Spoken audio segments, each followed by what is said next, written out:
안녕하세요. 주의 이프리입니다. 제가 계속 기업 분석을 하면서 저 나름대로의 평가를 별점으로 매기고 있는데요. 일단은 제가 올리는 스몰캡 기업들은 모두 적당히 괜찮다는 생각의 기업들이기에 시간을 투자하여 영상으로 제작하는 것이고요. 이 기업들은 시간을 가져가며 지켜볼 가치가 있다는 생각입니다.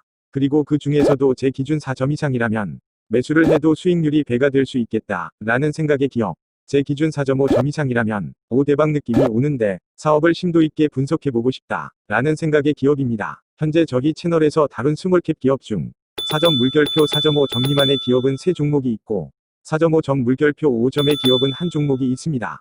오늘은 4.5에서 5점에 드는 기업인 엔솔바이오사이언스의 사업 내용을 분석해보겠습니다. 이프리가 사업 내용을 심층 분석하는 첫 영상이 되겠네요. 엔솔은 자체적으로 구축한 바이오 빅데이터 플랫폼을 가졌습니다. 이 플랫폼을 통해서 펩타이드 물질의 한정에서 발굴, 개발하고 있는데요. 펩타이드는 단백질의 작은 단위라고 생각하시면 되는데, 단백질은 아미노산이 최소 100개 이상으로 이루어진 물질이고, 펩타이드는 아미노산이 100개 미만으로 이루어진 물질입니다. 그런데 엔솔은 10개 미만의 아미노산으로 이루어진 아주 작은 단위의 펩타이드를 이용하여 물질을 발굴해내고 있어요. 이게 무슨 말이냐면요. 우리 몸에서 단백질이 정상적인 기능을 해야 되는데 병을 유발하는 쪽으로도 통해서 비정상적인 기능을 하게 됩니다. 이게 우리들이 아는 여러 질병의 원인이 되기도 하는 것이죠. 근데 단백질은 말씀드린 대로 단위가 큰, 즉 덩어리가 큰 물질이기 때문에 그 문제가 있는 통로를 막으려면 정상적인 기능을 하는 통로도 막게 됩니다. 그러면 부작용이 생기게 되는 것이죠. 엔솔은 아미노산이 10개 미만으로 이루어진 펩타이드 치료제를 개발하기 때문에 문제가 있는 통로만 선택적으로 막고 정상적인 기능은 수행하게 할 수 있는 것입니다. 치료제가 개발될 때 10,000개의 후보물질 중에서 1개의 물질만이 최종 승인되어 시판된다고 했었는데요. 탈락하는 많은 후보물질들이 미비한 효능으로도 탈락하지만 효능이 있어도 독성과 부작용이 있기 때문에 탈락하는 경우도 많아요. 엔솔은 펩타이드라는 우리 인체 내에 있는 물질을 활용하기에 무해하고 또 선택적으로 통로를 차단하기 때문에 부작용과 독성이 적거나 거의 없습니다. 엔솔은 자체 물질 도출 플랫폼을 통해서 이러한 효능이 우수하면서도 독성과 부작용이 적은 펩타이드 물질을 도출하여 개발하고 있어요. 신약 개발 과정 중 후보물질 도출 단계에서 많게는 10년, 평균 5년이 걸린다고 했고, 따라서 수많은 실험과 반복을 통하여 상당한 인력도 든다고 했었는데요. 이 후보물질 도출 과정을 빅데이터와 AI로 단축시키고 효율을 늘리기 위한 기업들이 많이 생겨나고 있어요. 엔솔바이오사이언스도 그러한 기업입니다. 대표이신 김혜진 대표님은 전자공학과 컴퓨터공학을 전공 후 생물정보학을 전공한 공학박사이시고 한국전자통신연구원에서 근무한 이력이 있습니다. 따라서 이러한 신약 개발 사업의 현실과 미래를 보고 직접 물질 도출 플랫폼을 구축하게 됐는데 이것의 이름이 KISDD 3.0과 ETONS 2.0이에요. 뒤에 숫자가 붙은 것을 보면 업데이트해가는 그런 것이 느껴지죠. 두 개가 하는 역할이 다른데요. KISDD는 신약 발굴 플랫폼으로서 바이오 빅데이터와 논문 그리고 임상 지식들의 데이터베이스를 활용하여 치료의 방향을 잡고 가설을 수립하여 유망한 후보물질을 탐색합니다. ETONS는 예측 소프트웨어 시스템으로서 유전자 정보, 논문, 화합물 등의 정보를 기반으로 AI 마이닝을 사용하여 분자 간 상호작용을 예측하는 네트워크를 구축해서 KISDD를 통해서 탐색한 후보물질들의 작용 기전과 독성 유무를 사전에 예측할 수 있는 시스템입니다. 예를 들어 인슐린 주사를 주입하면 우리 신체의 세포 내의 신호전달 경로는 이렇게 되는데요. 엔솔의 ETONS는 이것을 AI 마이너를 통해서 그려내요. 우리 몸속에서 발생되는 신호전달 경로를 전 세계의 논문과 임상 정보를 기반으로 구축해내는 것이 정말 대단한 거죠. 계속 업데이트됩니다. 전 세계 임상 결과와 논문을 통해서 데이터도 계속 업데이트하지만 시스템도 계속 업데이트해 나가는 것을 알 수 있어요. 2.0 버전인가 보네요. 현재는 기존의 텍스트 마이닝은 복합체 인식을 못해서 이렇게 네트워크 구축을 하지 못합니다. 노드와 엣지로 연결되어 구축된 이 그림은 단백질, 화합물, 복합체 등이 서로 어떠한 상호작용을 하는지를 나타내는 겁니다. 따라서 엔솔이 KISDD를 통해 탐색한 후보물질을 이 네트워크에 넣어주면 우리 몸에서 어떤 효능을 나타냈고 독성이 어땠는지 등을 시험을 거치지 않고도 이 구축된 네트워크를 통해서 미리 예측해 볼 수 있어요. 그 후 실제로 시험관 내 세포 실험을 해보면 결과가 일치되어 나오는 것이고요. 엔솔은 이렇게 KISDD와 ETONS라는 도출 플랫폼과 예측 시스템을 활용하여 임상기간과 비용을 줄이고 효능과 독성을 예측하여 임상 성공률을 높이는 훌륭한 신약 물질을 도출해냅니다. 정말 대단한 거죠. 미친 겁니다. 미국 나스닥 시장에도 이런 기업이 있어요. 슈레딩거라는 AI 플랫폼 기반 신약 개발 회사인데 빌 게이츠가 찜한 제2위 테슬라라고 불리기도 한다네요. 슈레딩거는 올해 2월에 상장했는데 기업 공개를 통해 4천억 정도의 투자금을 유치했고 바이엘, 아스트라제네카, 서모피셔, BMS 등의 빅파마와 그야말로 큰 규모의 빅딜도 체결한 바 있습니다. 폭등했다가 꽤 하락해서 현재는 기업 가치가 약 5조 원 정도 되네요. 다국적 제약사들과 협업으로 초기 기술력이 인증된 슈레딩거와 달리 아직 공개적으로 검증되지 않은 엔솔이기에 우리는 엔솔의 AI 플랫폼 기술력을 확인해봐야겠죠. 엔솔의 AI 플랫폼에서 도출되어 개발되고 있는 신약 물질들의 진행 상황과 임상 데이터들을 보며 우리는 엔솔 플랫폼의 기술력을 확인하면 됩니다. 슈레딩거와 엔솔의 AI 플랫폼 기술력 우위는 결국 플랫폼에서 도출된 물질들의 임상 결과가 좌우합니다. 길고 짧은 건 결국 끝까지 가봐야 알겠죠. 자, 그러면 엔솔의 파이프라인을 보자고요. 참 다양하죠. 이렇게 작은 기업이 다양한 파이프라인을 가질 수 있는 것은 역시 플랫폼을 가진 바이오 회사인 덕분입니다. 엔솔의 파이프라인은 하나하나가 다 미충족 수요 타겟 및 근본 치료제라서 임상 초기에 블록버스터 딜이 생기는 파괴적인 시장 규모를 가진 물질들입니다. 게다가 역시 엔솔도 초기 기술 이전 전략을 가졌습니다. 신약 개발 과정과 바이오 벤처의 자금 사정을 정확히 파악한 전략임을 알 수 있죠. 뭐 그렇기에 AI 플랫폼도 탄생한 것이겠죠. 자, 일정들과 진행 상황이 자세히 나와 있는데요. 보시면 근골격계 질환 치료제들이 가장 진행 속도가 빠르죠. 엔솔은 펩타이드 물질 치료제를 개발한다고 했었는데 이 펩타이드는 인체 내에 있는 무해한 물질이라서 우리 몸에 들어와서 혈관을 통하게 되면 30분 이내에 녹아 없어져 버려요. 그러면 녹아 없어지는 30분 내에 원인 물질을 타겟해야 되는데 이게 정말 어렵잖아요. 그래서 엔솔은 혈관이 없어서 펩타이드를 분해하지 못하는 부위에서 발생하는 미충족 수요 질환을 먼저 타겟했습니다. 그게 퇴행성 디스크와 퇴행성 골관절염의 근골격계 질환입니다. 그래서 현재 가장 진행 속도가 빠른 거예요. 그렇게 엔솔은 근골격계 질환을 먼저 개발하기 시작했고 근골격계 질환의 펩타이드 치료제를 개발해 가는 동안 혈관을 통하는 다른 질환들에도 펩타이드가 녹아 없어지는 30분 내에 타겟에 작용할 수 있는 방법을 계속 연구해 온 겁니다. 그래서 지금은 그 방법을 찾고 혈관을 통하는 질환에서도 괄목할 만한 연구 성과가 나오기 시작한 것이고요. 그게 항암제, 알츠하이머, 1형 당뇨입니다. 참 사업의 방향부터 전략까지 효율적이죠. 똑똑한 회사라는 생각이 들어요. 그러면 먼저 근골격계 질환을 한번 살펴보자고요. 퇴행성 디스크 치료제가 미국 FDA 임상 3상 IND를 진행 중이라고 되어 있는데요. 이것의 코드명이 분이엘 2020 약자로는 PK입니다. 기존의 디스크 치료제들이 통증 완화를 목적으로 했다면 엔솔의 PK는 통증 완화 그리고 구조 개선으로 인한 디스크 재생까지 유도합니다. 두 가지 작용을 가진 것이죠. 그래서 수술이 필요 없는 근본 치료제의 성격을 가졌어요. 일단 통증 치료 기전을 보시면 엔솔의 퇴행성 디스크 치료제가 디스크 퇴행화를 촉진시키는 단백질을 타겟해요. 그래서 통증을 유별하는 NGF-의 발현을 감소시켜서 디스크 통증을 완화시켜주는 통증 경감 효과를 가지고 있고요. 디스크 재생 기전을 보시면 아까 초반에 펩타이드의 특성을 말씀드렸었는데 선택적으로 경로를 차단하는 것을 볼 수 있어요. 디스크 퇴행화를 촉진하는 경로인 스마드 5분의 1, 8경로가 있고 디스크 재생을 유도하는 경로인 스마드 2가 있죠.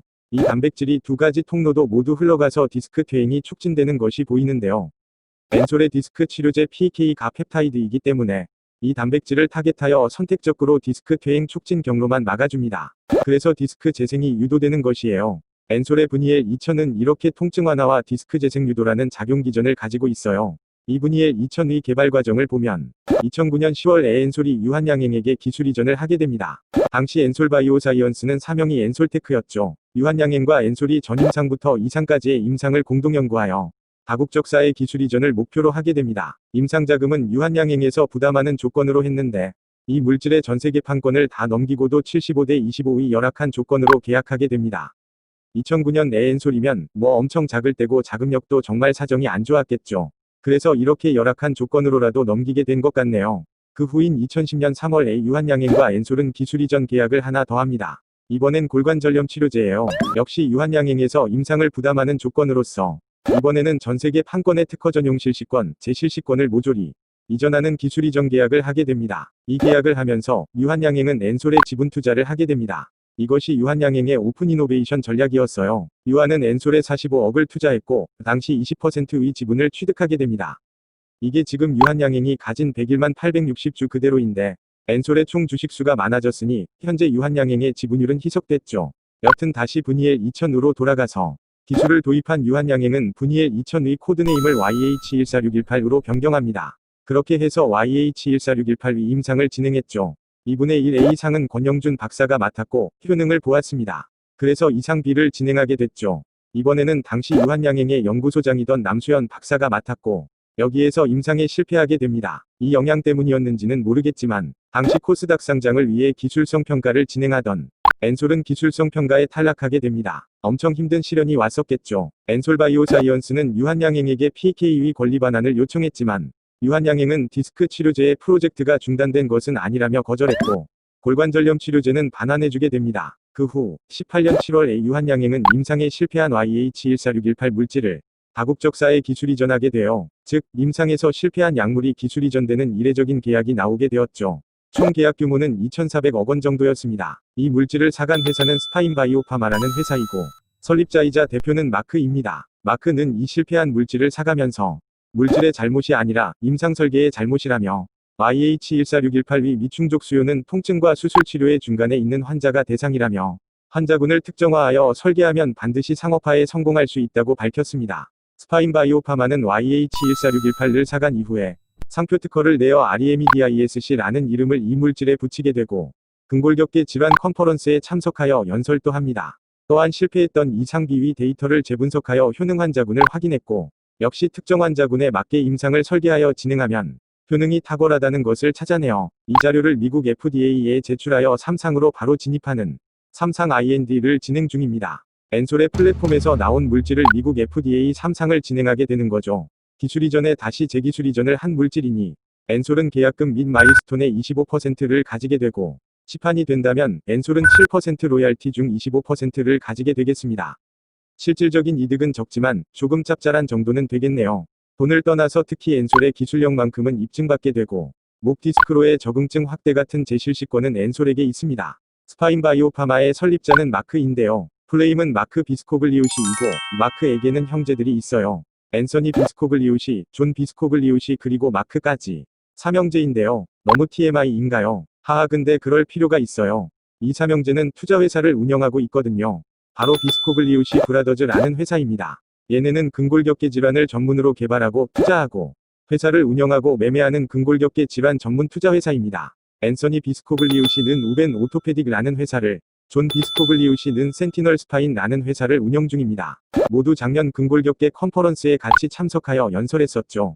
마크 비스코글리우시는 패러다임 스파인이라는 회사를 설립하여 운영했었는데 이 회사를 RTI 서지컬이라는 회사에 3천억 정도의 매각을 완료했습니다. 이것이 19년 3월 2일이니 마크가 리미디스크, 즉 엔솔의 디스크 치료제를 확보한 이후의 행보입니다. 임상 자금이 많이 드는 3상 진행에 있어서 비용 문제는 걱정이 없겠네요. 아무튼 스파인바이오파마는 이러한 근골격계 전문회사의 오너 중 한 명인 마크가 설립한 회사이고 이들이 임상 3상을 진행하려는 것이 엔솔의 디스크 치료제 물질인 것입니다. 자, 그러면 다음 파이프라인을 봐볼까요?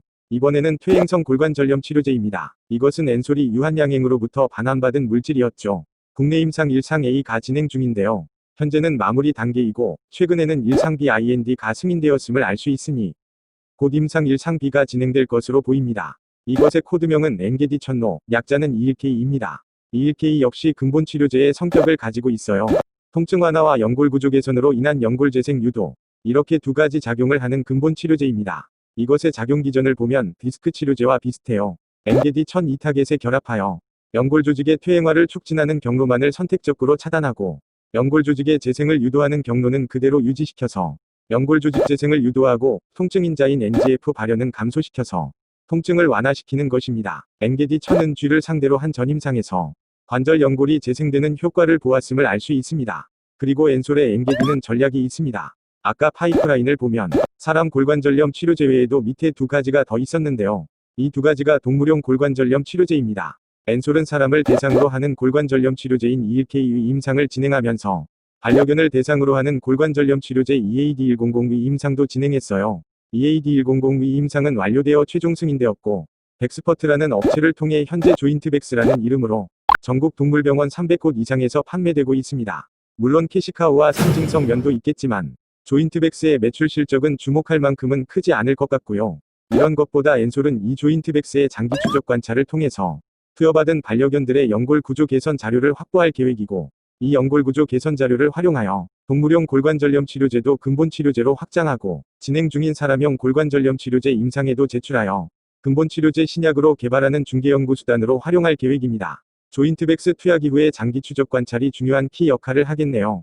또한 동물 치료제의 국내 판권을 제외하고는 기술 이전을 했죠. 총 계약 규모는 300억으로 동물의약품치고 꽤 높게 나온 것이고 세부 조항을 알리지는 않았지만 계약금은 약 5% 정도 같고 로얄티는 5에서 8% 정도로 밝힌 바 있네요. 기술 이전을 해간 곳은 글로벌 10대 동물의약품 제약사인 프랑스 V사라고 언급한 적이 있는데요. 이 프랑스 V사에서 반려묘, 경주마, 낙타 등의 동물로 적응증 확대를 할 계획입니다. 후보가 둘로 좁혀질 수 있겠는데 뭐 큰 상관은 없겠습니다. 자, 그러면 이제는 혈관을 통해야만 하는 질병을 타겟하는 파이프라인들이 남았는데요. 인체 내에 들어가서 30분 내에 녹아버리는 펩타이드가 사라지기 전에 약물이 타겟에 전달되어 기능을 하도록 하는 방법을 찾았습니다. 그것은 바로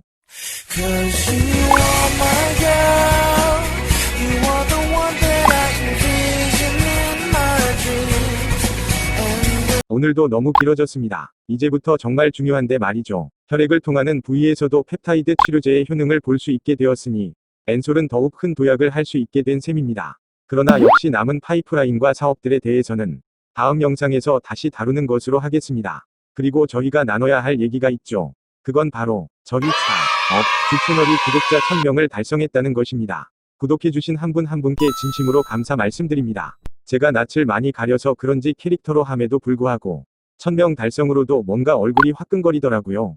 더욱더 책임감을 가지고 좋은 영상으로 보답하겠습니다. 아시다시피 현재 매주 1개의 영상을 업로드하고 있는데 제가 구독자 1000명이 되면 매주 2개의 영상을 업로드한다고 약속드린 바 있어요. 이게 이렇게 빨리 올 줄이야. 마치 매년 빠르게 다가오는 크리스마스 같네요. 깜짝 선물로 받아드리겠습니다. 감사합니다. 그래서 다음 주부터는 매주 2개의 영상을 제작하여 올려보도록 하겠습니다. 근데 매주 2개의 영상은 저도 처음 시도하는 거라서 시행착오가 있을 수 있거든요. 그렇다고 해서 영상의 질을 낮추는 일은 절대 있을 수 없으니 한번 시행착오를 겪어보다가 정 안 될 것 같으면 2주에 영상 3개를 올리는 중간 타협점으로 할 수도 있다는 건 미리 양해 구하겠습니다. 그러면 다음 주에 찾아뵙겠습니다. 오늘도 봐주셔서 감사합니다.